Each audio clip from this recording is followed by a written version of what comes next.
All right, so kind of kicking off where we left last time. We spent most of our Friday um, just talking about kind of the basics, the fundamentals of electrochemistry, and starting to calculate the idea of E or E cell, the amount of voltage we would expect from a voltaic cell. So what we're going to do today is we're going to start tying those concepts of electrochemistry to the thermodynamic values that we explored in the previous chapter. And so the first thing that we're going to look at is the idea of electrical work. And so if we look at the idea of free energy that is electrical work is basically equal to the opposite of the electric charge in coulombs multiplied by the voltage of the cell, E cell.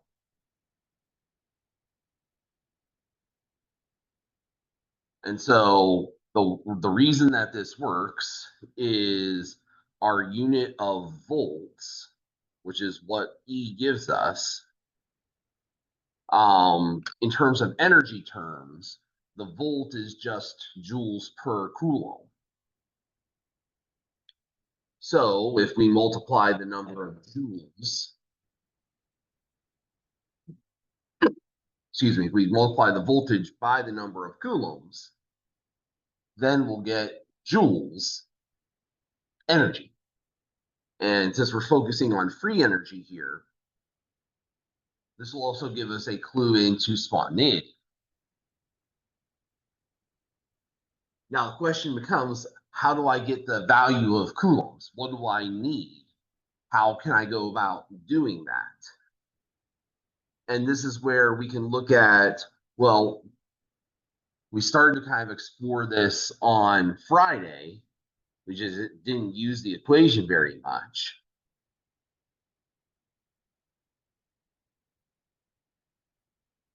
The value of coulombs can be found by taking N, the number of moles of electrons,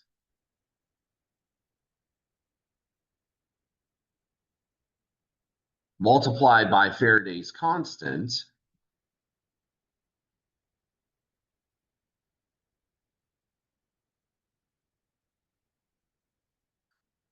(96,500) coulombs per mole of electrons. And so if I know the number of moles of electrons, because I know the balanced redox reaction, and I know how many electrons we're moving, that number times Faraday's constant would give me the number of coulombs. And if I take the number of coulombs and multiply it by the voltage, that would give me the amount of energy, the number of joules. And based on the sign, I would be able to determine if this was a spontaneous process or a non-spontaneous process.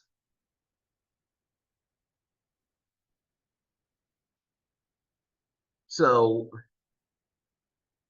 we've largely been using, or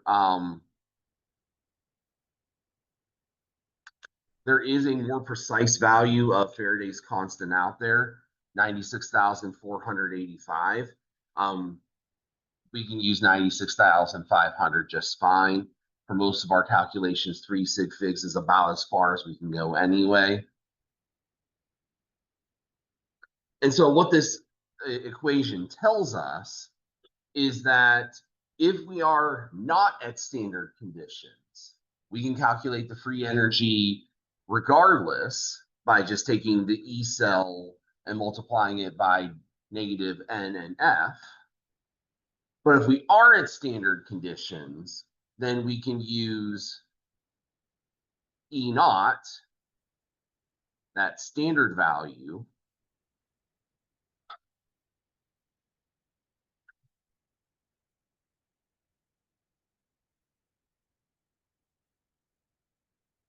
and our standard delta G.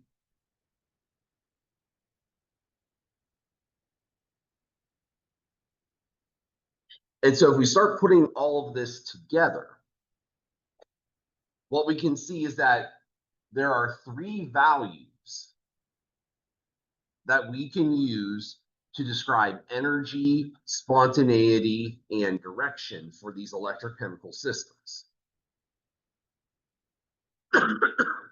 Last chapter, we focused on the first two, the equilibrium constant and the free energy delta G.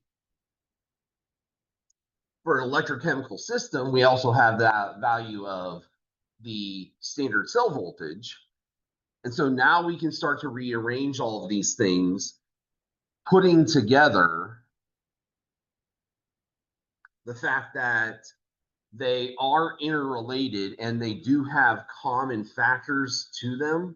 So I can do things like, I mentioned this on Friday, I have delta G equal to each of those. Well, if I want to look at E, this equation here is basically a derivative of taking those other two equations and setting them equal to each other.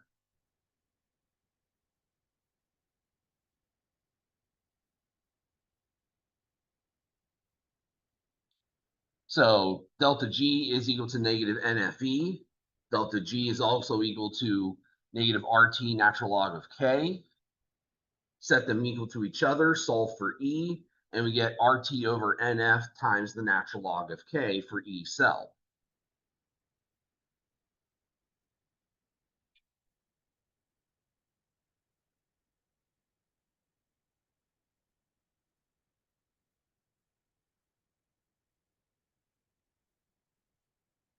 So we have lots of different directions that we can kind of take this calculation-wise.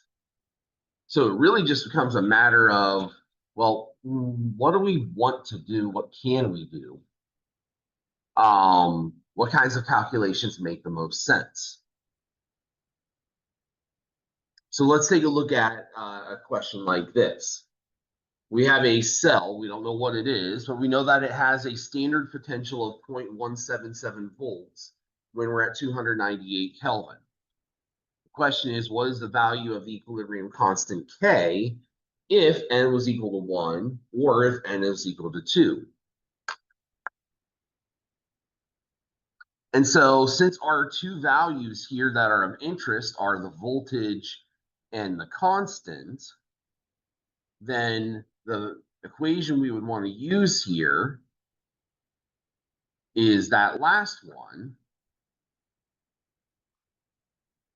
where E is equal to RT over NF times the natural log of K.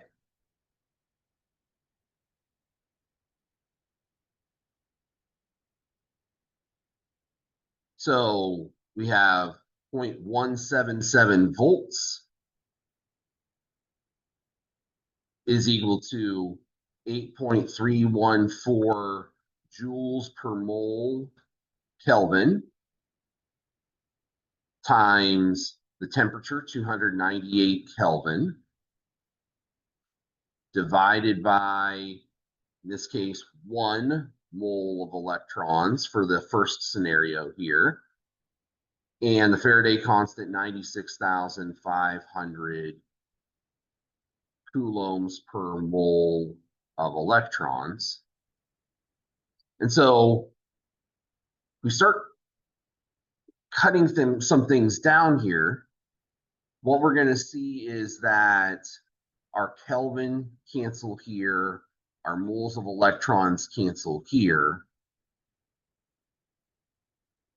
And if we rethink voltage, again, voltage here, we can rethink of as joules per mole times coulombs. We can see that when we do that division, all that's left in the equation right now is joules per mole times coulomb, moles over coulombs. So all the units are going to cancel out by the end of this. And this is all times the natural log of K.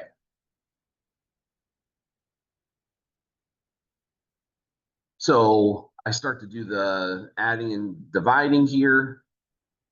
So 8.314 times 298 divided by 96,500.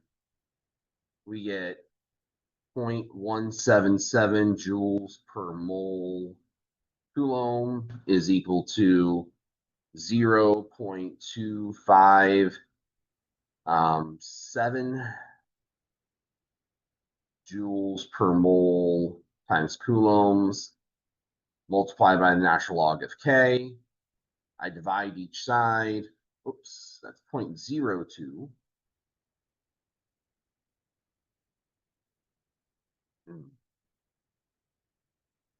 0.177 divided by 0.0257 gives us 6.89.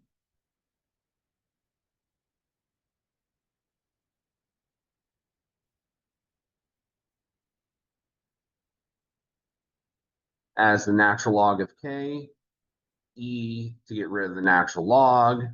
I get an equilibrium constant here of 980.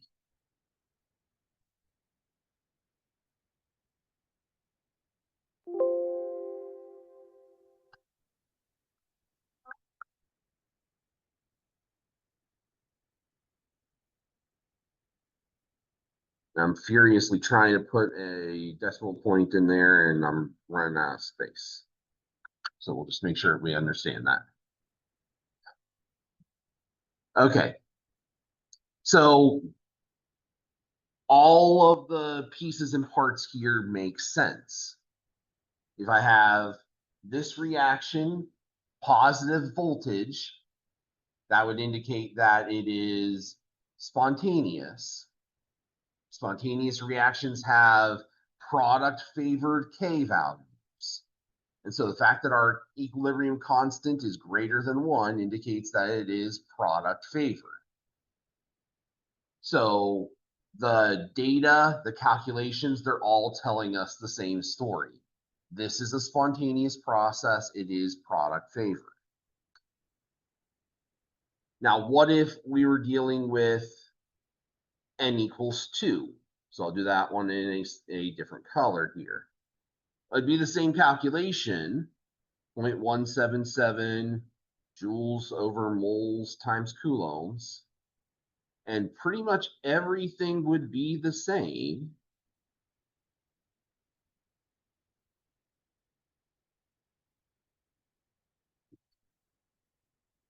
Except for it'd be 2 moles of electrons instead of just 1 in the denominator.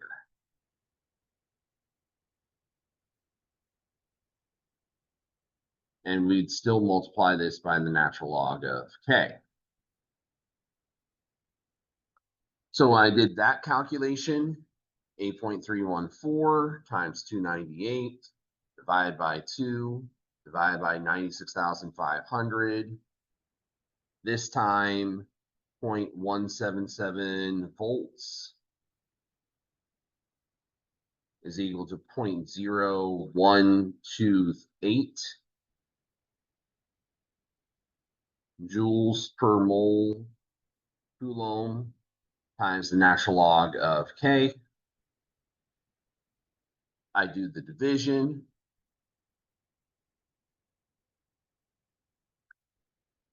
This time I get a bigger number, 13.8.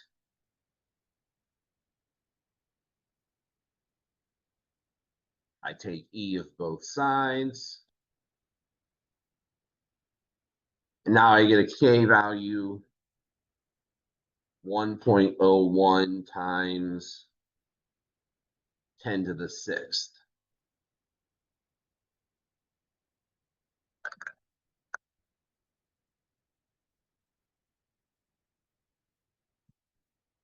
So we can probably see a pattern, a trend emerging here. And that trend is this. If the process is spontaneous, it's going to be more spontaneous the more electrons that are passing through the system. And if the opposite were true, and we were looking at a non-spontaneous system, we would see that the equilibrium constant would get more non-spontaneous, more reactant favored, the more electrons that were coming through.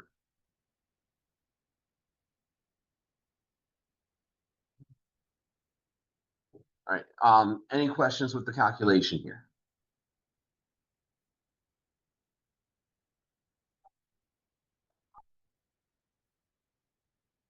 All right, let's take a look at another.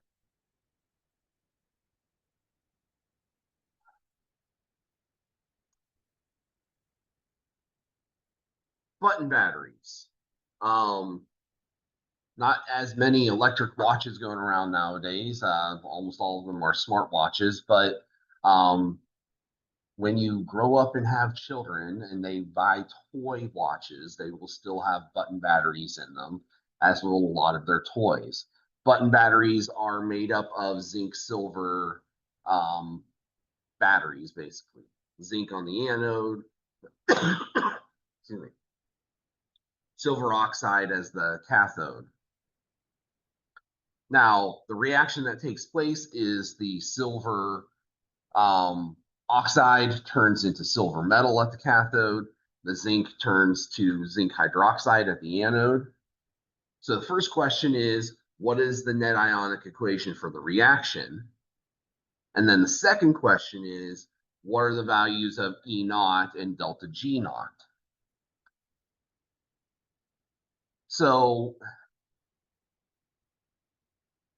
the first thing that we would want to do is we would want to start to look at the reactions themselves. So I can see that I've got silver oxide turning into silver, and I've got zinc turning into zinc hydroxide. Now you can go through the process of balancing these half reactions and kind of working your way through it that way. Or since we have to do the calculations of E anyway, we can get into our appendices, look at our appendix tables, and see if we can't find the reaction that we're interested in the first place there. So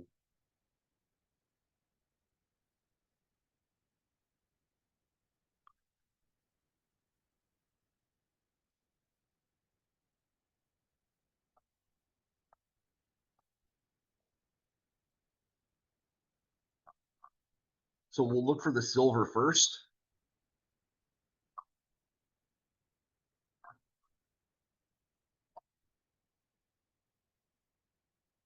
So we're looking for silver oxide, the silver metal.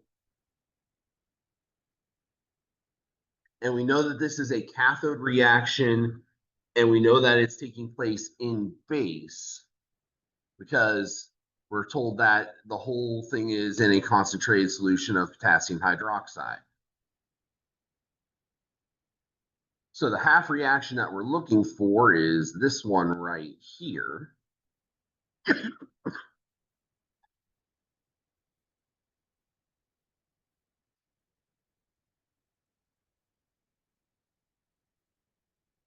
So we can copy this one down. So we've got silver oxide and water and 2 electrons turning into 2 silvers and 2 hydroxides. And the E for that is 0.342.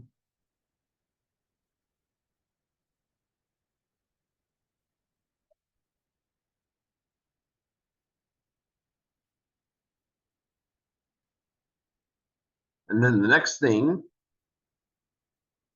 we would want to look at zinc.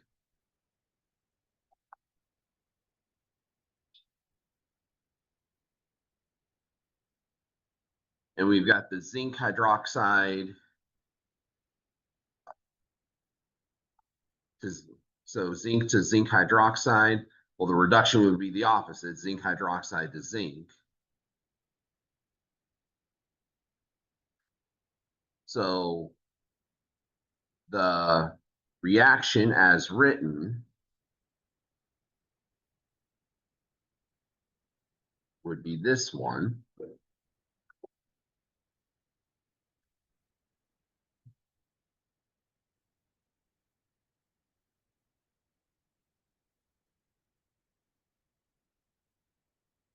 And the reduction potential for that is a negative 1.199.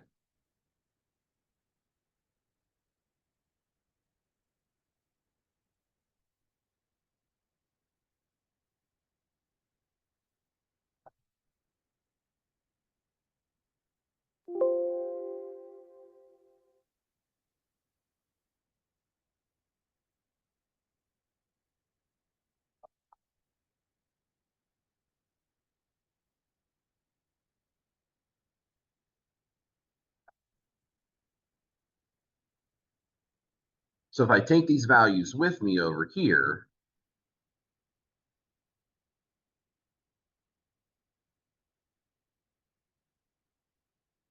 I'm going to see that I need to flip this zinc reaction around. So the zinc and the hydroxides making zinc hydroxide and 2 electrons.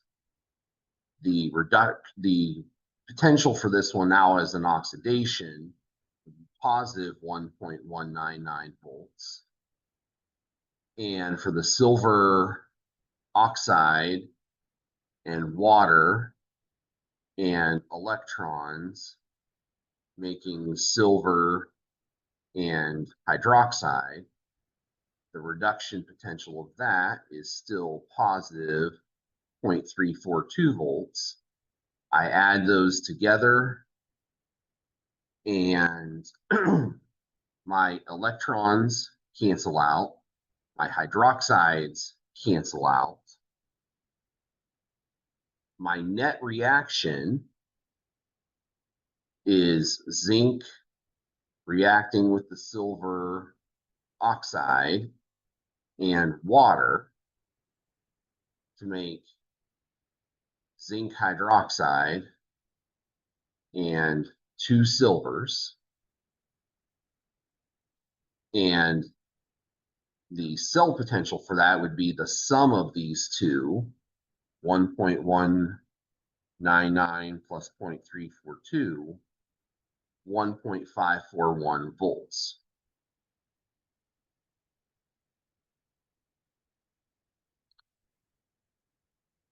So we just answered 2 of the 3 things that we were asked to do. We were first asked to get the net ionic equation. We've done that. Then we were asked to calculate E cell. We've done that. The last thing that we need to do is calculate delta G. And for delta G, that's equal to negative NF E cell. So how many electrons were exchanged in this process?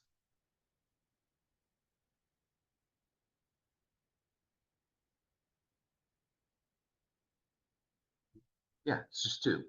2 were lost in the oxidation, 2 were used in the reduction. The answer here is 2. Now, one thing that we didn't have to do that would affect our answer here, if I had to do the lowest common multiple game to figure out how to get them to balance out charge-wise, then yes, that the numbers here would have to change accordingly. But the answer here is 2. So I have 2 moles of electrons times 96,500 coulombs per mole of electrons and an E cell value of 1.541 joules per coulomb. volts. So delta G is just the product of all of this, 2 times 96,500 times 1.541, negative of that. To 3 significant figures, negative 297,000 joules, which we would round or probably truncate to kilojoules.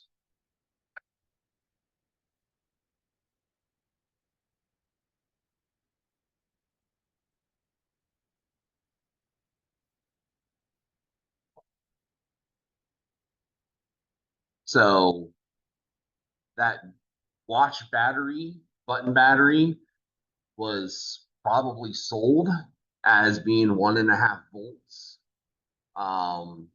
in terms of its voltage, which most batteries are, with the exception of some of the larger ones. But you can see that at least with this reaction, we're getting a very spontaneous process so long as we continue at these initial concentrations. All right, questions here. All right, try this on yourself then. What is the equilibrium constant for a 2-electron process being done at 298 Kelvin, where I have a value of K of 1.5 times 10 to the negative fourth? What is delta G? What is E?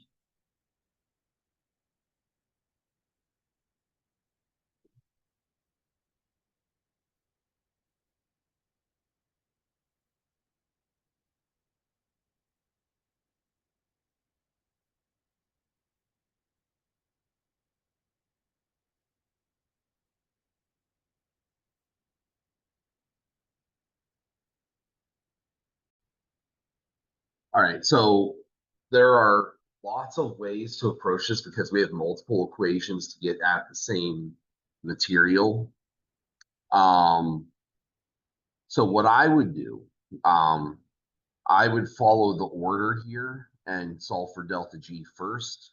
And the reason I would do that is the equation linking K to delta G is simpler than the one that's linking E to K. So delta G is equal to negative RT natural log of K. And so R is negative 8.314 joules per mole Kelvin. We're told that we're doing this at 298 Kelvin, and the natural log is 1.5 times 10 to the negative fourth. So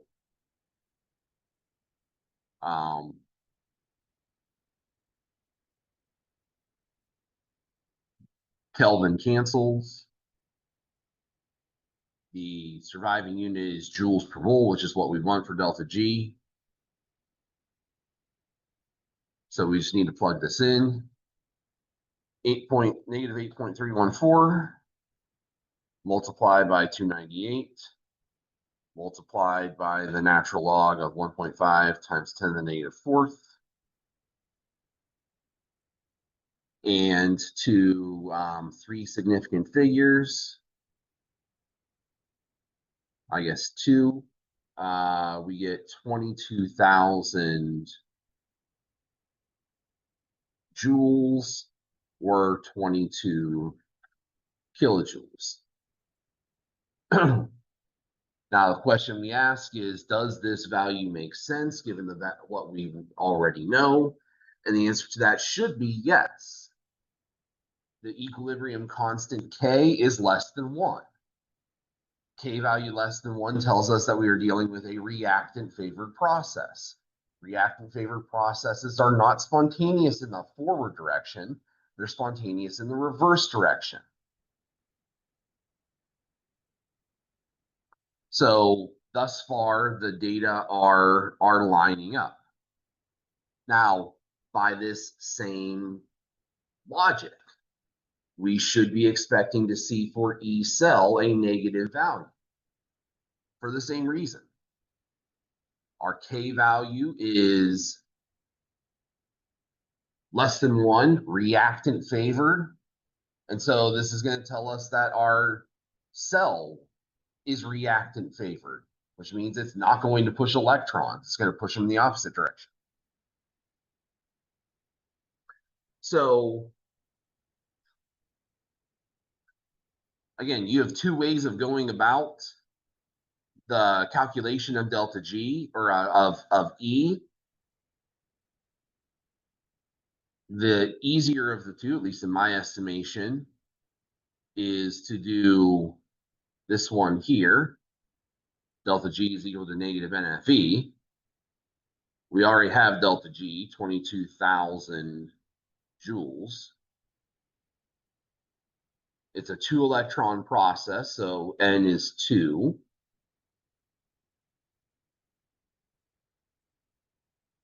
Faraday constant, 96,500 coulombs per mole of electrons. And we're solving for E. So if I get E by itself, I'm going to divide by -2, divide by 96,500.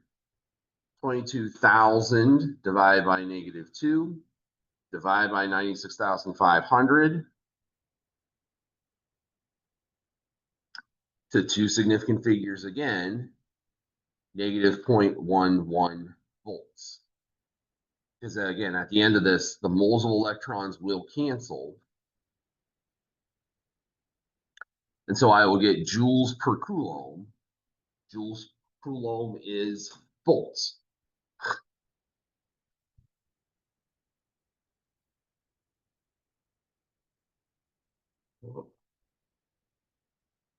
Now, you could have gone the other direction with this. You could have used RT over NF, natural log of K. You would have ended up in the same place.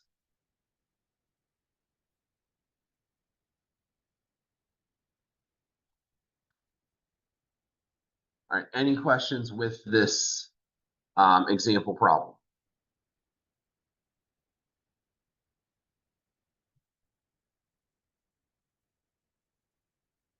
All right, let's move on then.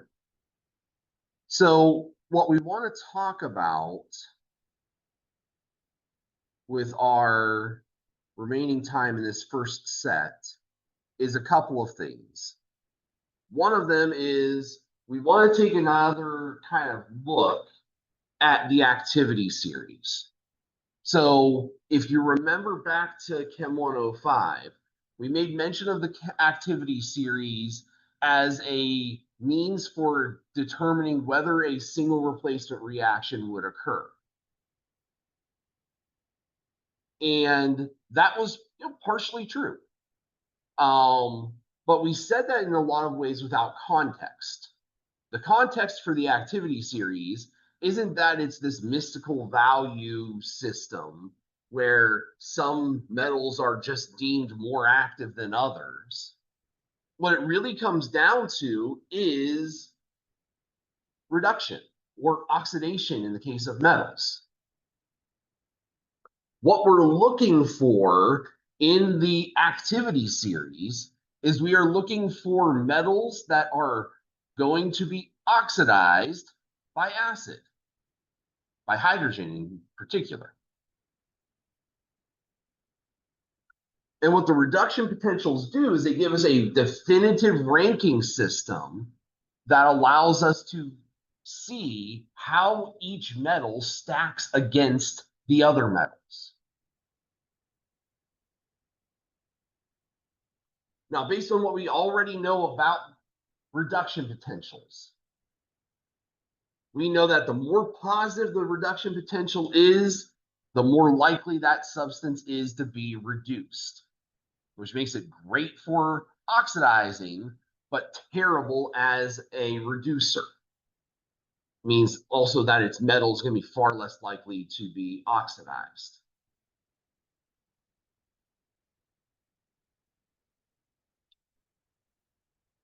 Metals that we see that have more negative reduction potentials, those are ones that tend to be good reducers. They're terrible oxidizers.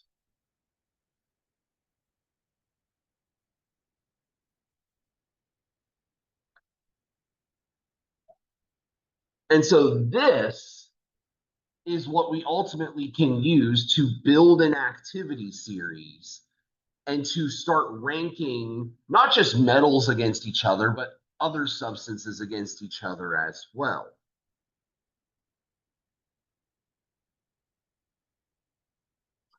So if we start looking at the activity series more holistically, what we see in general is that reduction potential tends to be the strongest amongst the nonmetals.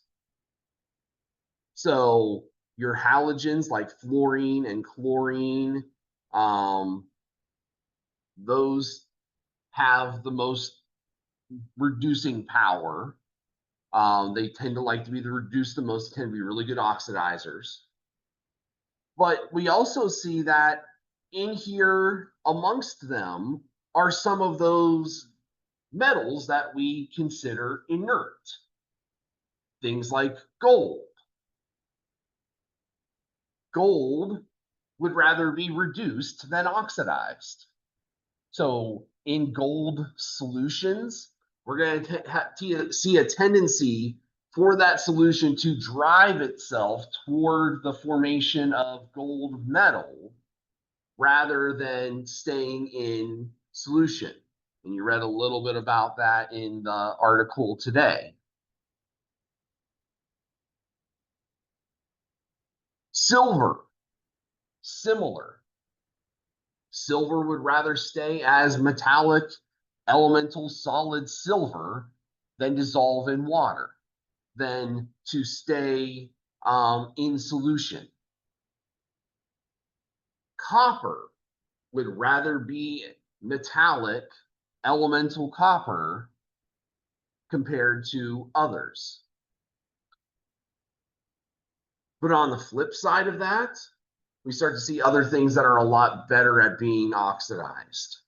Lead is slightly better at being oxidized than it is being reduced. Zinc is considerably better at being oxidized than being reduced.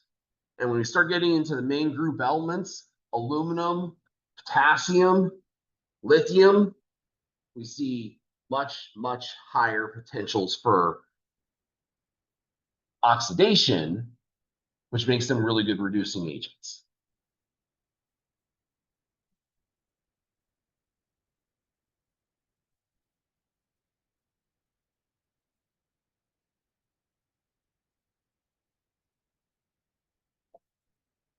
All right, we're going to end our first half of this electrochemistry finale looking at the Nernst equation. Now, the Nernst equation references a departure from standard conditions.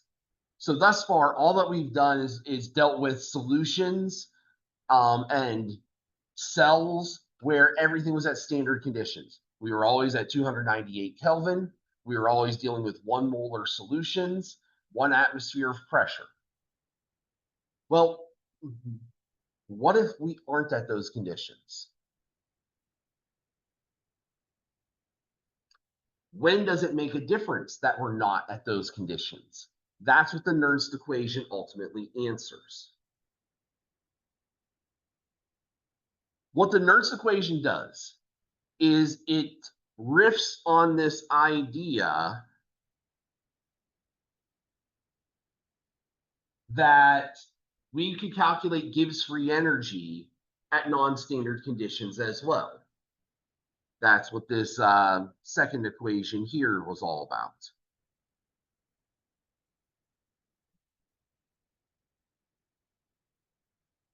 So we saw this last chapter. If we were not at standard conditions, we could calculate our way to figuring out, okay, well, when does that make a difference? How does the free energy adapt if we aren't at those standard conditions? What happens? Well, taking its cue from that equation, we have the Nernst equation here, which basically seeks to do exactly the same thing with just a slight adjustment. And that slight adjustment is the adjustment for the accounting of the charge, using that N times F to convert into volts out of joules. Because if you remember, this RT natural log of Q, that's going to give us a value in joules. Since we're looking at voltages here, we want that second term to spit out volts instead.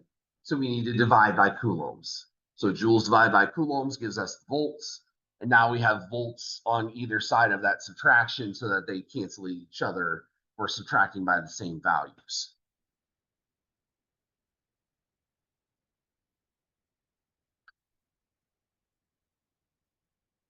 This equation here for 25 degrees, what that is all about is if the only condition that is non-standard is the concentration of our solutions or the pressure of our gases. So if we're still at standard temperature, but we're not at standard concentrations, we can take kind of a shortcut in the Nernst equation using that 0.0592. And basically what that is that's R, T, and F, which are all constants now. And we've pulled the E term out of the logarithm to make it a little bit easier to calculate by hand. That's why they did it. This goes back to the days of when calculating logarithms was done in tables and not on instant calculators. But the idea is persisted here. So let's take a look at a couple of examples of how this gets used, and then we'll take a short break. So we have a voltaic cell that is made under these conditions, 25 degrees Celsius, 298. First thing that we want to do is we want to determine what is the cell potential normally. And then secondly, we want to determine the cell potential if we were extremely flooding this reaction with nickel ion. So what does the presence of excess reactant do to our cell potential?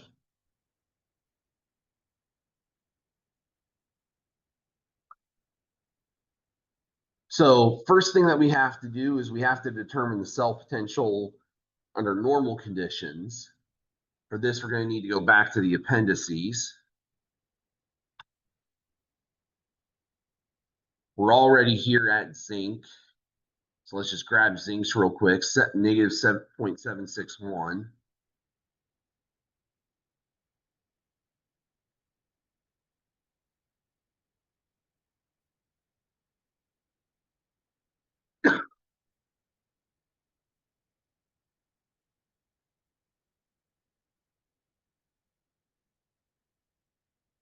And then for nickel,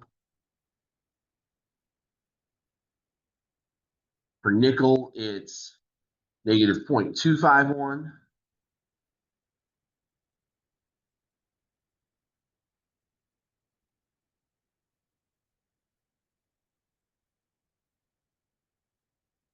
All right, so based off of the construction, we see that the nickel is being reduced. So that means that this is the cathode and the zinc is the anode. So the E cell for this would be negative 0.251 volts for the nickel cathode minus negative 0.761 volts for the zinc anode. Negative 0.251 minus negative 0.761 gives us to 3 decimal places 0.510 volts. So this cell is functional, favorable as is written currently. Now let's move on to the Nernst equation. So the Nernst equation says E is equal to E naught minus RT over NF natural log of Q. Excuse me.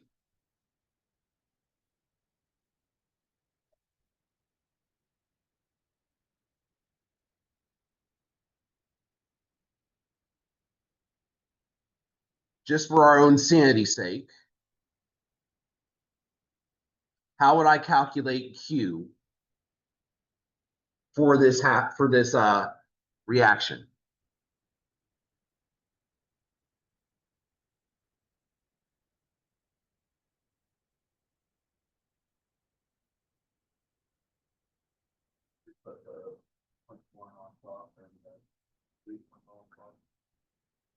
You would. I was thinking more generically, but yes, you're on the right track. So it'd be the zinc concentration divided by the nickel concentration, which, yes, would be 0.1 divided by 3. So throwing in our values here, our standard is 0.510 volts, 8.314 joules per mole Kelvin times 298 Kelvin. How many electrons are flowing through this system? 2.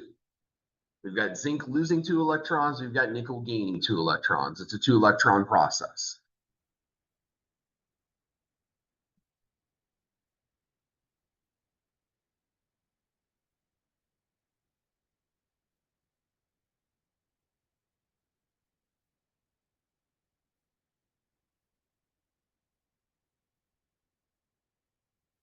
And so if we calculate all of this out,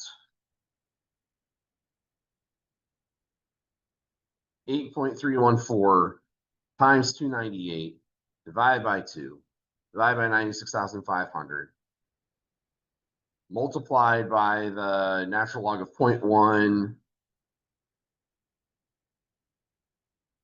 over 3.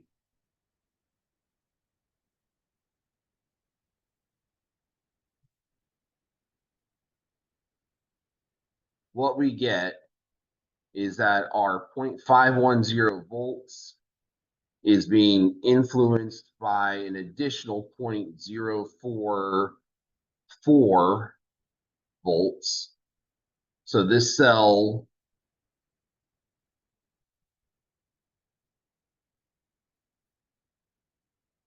is going to put out 0.554 volts instead.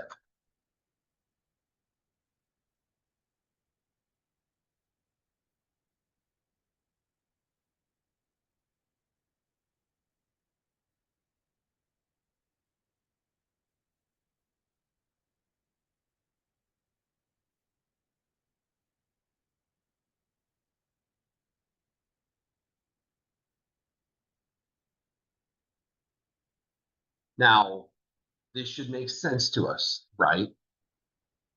Again, think about things in equilibrium terms. If standard conditions is 1 over 1, that would mean our K value is 1, at least as far as this E is concerned on standard conditions. We've got something that's so very clearly reactant heavy right now. What happens to an equilibrium where we add a whole bunch of reactant to it? It shifts toward the product until we get back to our standard kind of way, our equilibrium kind of way.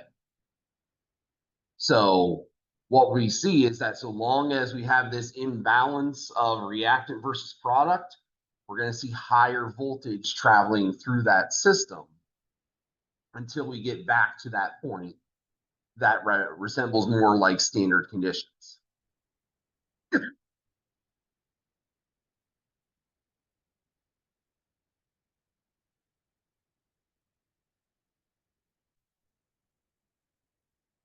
All right, last example, then we'll go on break. Standard potential for this reaction is 1.104 volts. What is the value of E cell when these are our conditions? Pretty much the same exact question that we just had. We just changed the system slightly, and we didn't have to calculate this first value first. So 1.104 volts is our standard. Same thing, RT over NF, 8.314 joules per mole Kelvin. 25 Celsius is 298 Kelvin. How many electrons are involved here? 2. Yeah, zinc's losing 2, copper's gaining 2. It's another 2 electron process.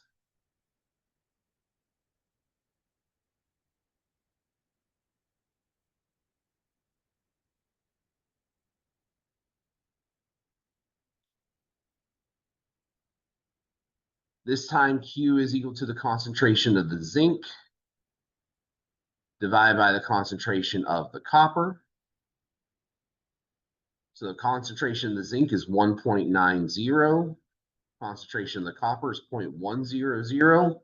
So here it looks like you're going to have kind of the opposite situation. Standard would be 1 over 1. It's not. It's more product heavy. So we would expect that it's going to run slower. It's going to run lesser because we're already tilted away from normal. Let's do the calculation, see how far off of normal we are. 8.314 times 298 divided by 2 divided by 96,500 multiplied by natural log of 1.9 divided by 0.1.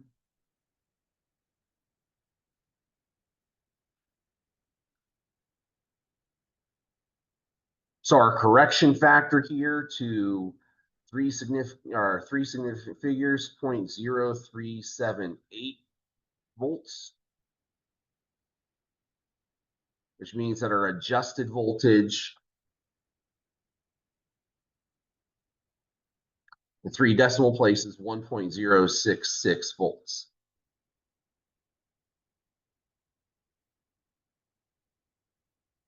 And so this is actually what happens inside of batteries.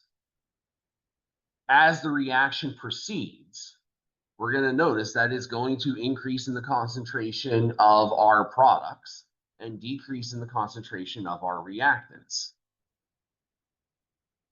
And that is why when batteries start to run down, and again, I'm really talking more about like alkaline batteries, ones that are not recharged. But what you'll see is that a battery does kind of seem to, you ever notice how, just a AA battery loses kind of power before it goes out completely? This is what's happening. The reaction is starting to push itself toward equilibrium. And when a battery goes dead, basically what happens is its E cell runs out.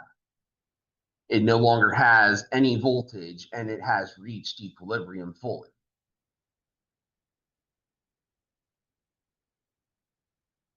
All right, let's take a break, come back in 10 minutes, and we will finish up electrochemistry. See you in 10.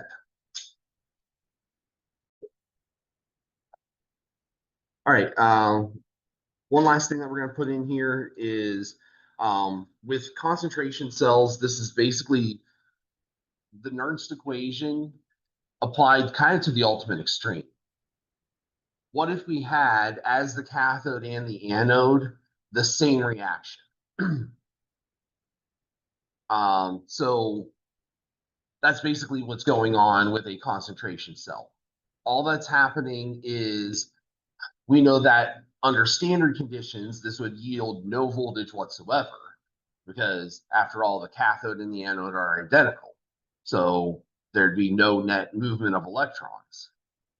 But under the Nernst equation, if we played with the balance of the solutions and made it so that one solution was much more concentrated than the other, then we would get an electric current to flow from the higher concentrated solution to the lower concentrated solution, at least until they got to an equilibrium concentration setting. And so concentration cells are kind of cool in that we're taking something that is completely unexpected, the idea that you could have an identical cathode and anode in terms of ingredients, but still get voltage out of it by playing with the concentrations of the solutions inside of those cells. So let me just show you an example of this.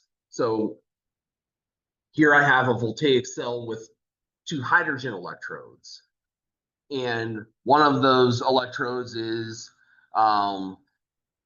we have hydrogen at 1 atmosphere and an unknown concentration of hydrogen. And at electrode 2, we have the standard hydrogen electrode, where we're told that the measured potential is 0.211 volts. And we see that the electrons are flowing from 1 to 2.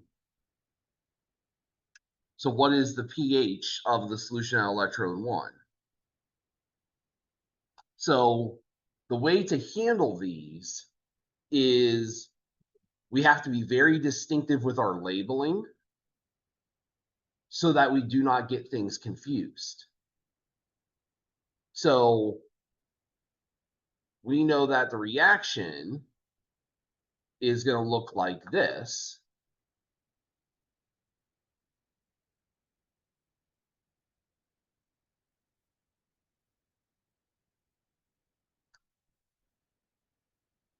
Again, on its surface, that doesn't look like anything should happen. In fact, in our Chem 105 notebooks, we would write no reaction, everything cancels out. But again, the key here is the concentrations are not identical. They're not at standard conditions. So this is at 1 atmosphere because we were told so. This is at 1 atmosphere because we were told so. The question is, which one of these is electrode 1 and which one is electrode 2? Now we're told that the electrons are going from electrode 1 to electrode 2.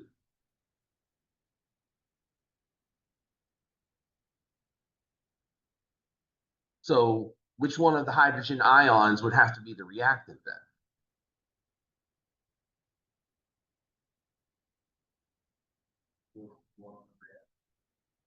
Yeah, so what would its concentration be? Is it the 1 molar concentration or is it the unknown concentration?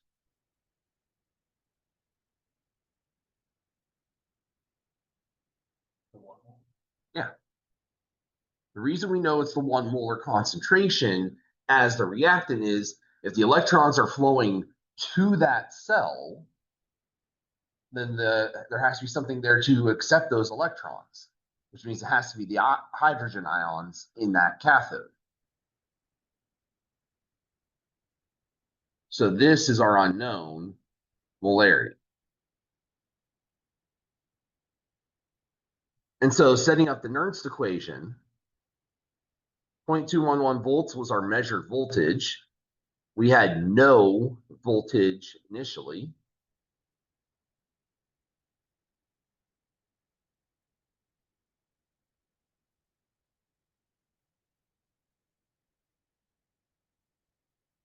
This, like so many of our other cases, is still a 2-electron process. and our voltage or our Faraday constant is still 96,500. Now our Q value, we have 1 for the hydrogen times the unknown concentration of hydrogen squared divided by 1 for the atmospheres of hydrogen times 1 molar squared. So all of the ones cancel. So when we figure out what our natural log is, we know that that'll be equal to the square of the concentration. So doing out the calculation here, 8.314 times 298 times 2, or excuse me, divided by 2.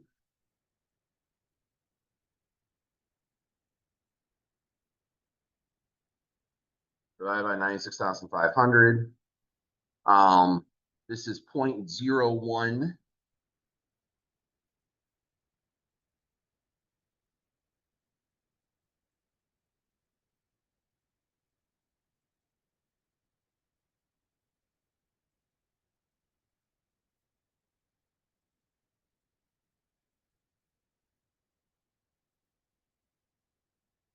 So 0.0128 natural log of the square of hydrogen. So dividing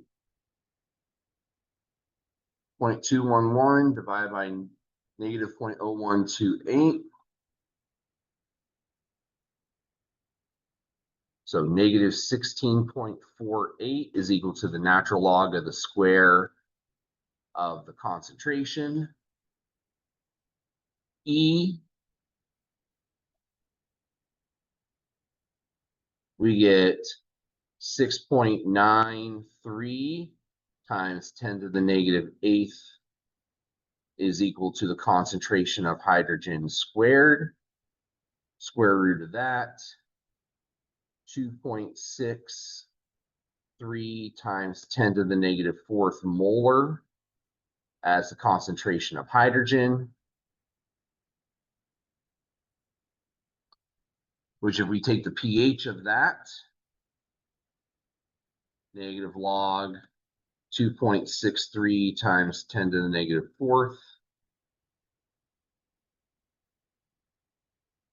we get a pH of 3.580.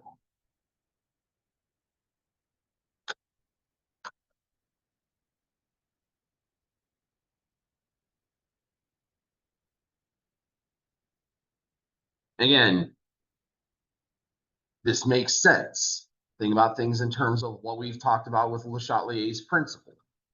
The idea that we are driving this reaction by flooding it with reactant. Concentration of the reactant is really, really high. Concentration of the product hydrogen is not nearly as high.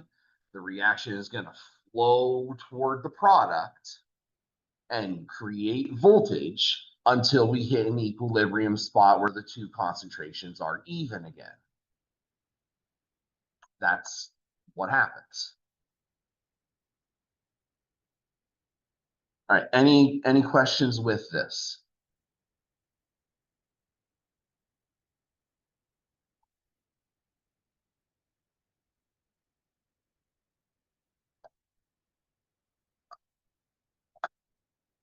All right, we'll do this one together since we're running short on time.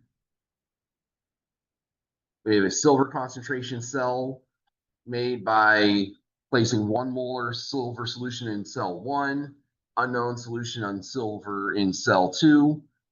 EMF is 0.26 volts. What is the concentration of the silver? So, having gone through the first one already, we kind of know where we're going with this.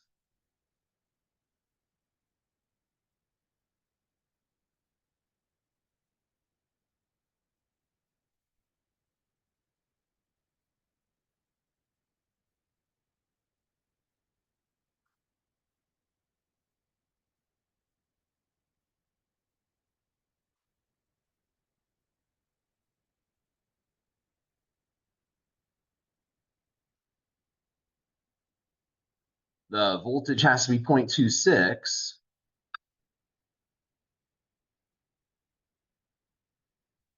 Since our term is 0, we're just gonna, it's 0 minus now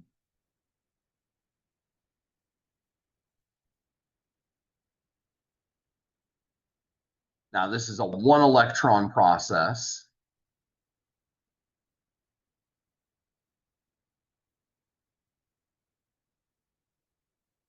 And this time we have the concentration of silver over 1 molar to consider.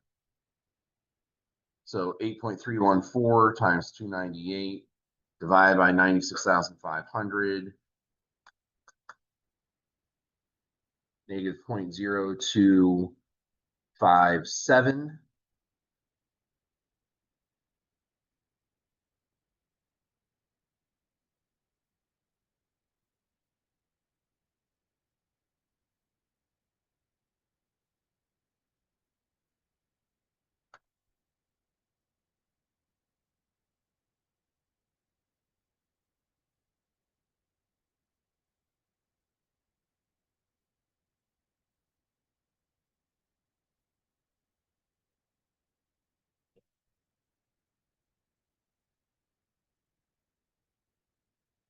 E to the negative 10.1 is 4.0 times 10 to the negative fifth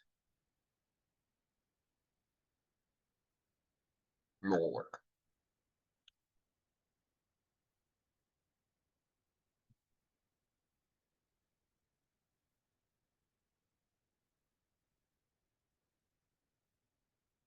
So again, once again, you can kind of see. So if we make one side really, really dilute and one side concentrated, we're going to see a flow of charge, at least for a short period of time, until the concentrations in each cell balance out again.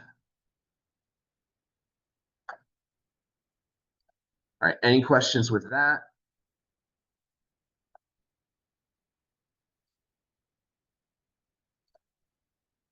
All right, get your last question in for the day. And so, like I said, we've got, I don't know, 35 minutes left out of electrochemistry that we just haven't gotten to yet. So we'll take care of that one tomorrow. And I'll extend the deadline for the homework assignments to account for that. But the electrochemistry calculations are relatively straightforward. So if you want to give them a try, by all means. But that's what will happen. So that's all for today. Have a good evening.